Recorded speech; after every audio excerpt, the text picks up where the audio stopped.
The venue upgrade is being made possible through financial support from the International Motorcycle Federation and includes addressing wear and tear, upgraded pits and more safety features. At this weekend's third leg of the Namibia National Motocross Championship Series, International Motorsport Federation Africa representative Andre Dearden spoke about the Kalina motocross track upgrades.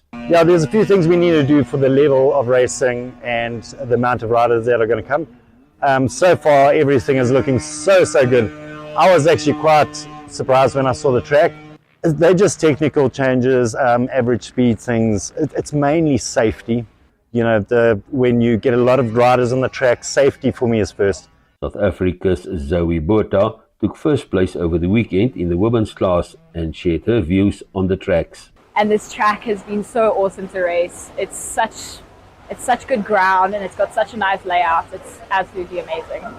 Namibia's hosting of the 2026 Motocross of African Nations is seen as a major milestone in the local motocross community.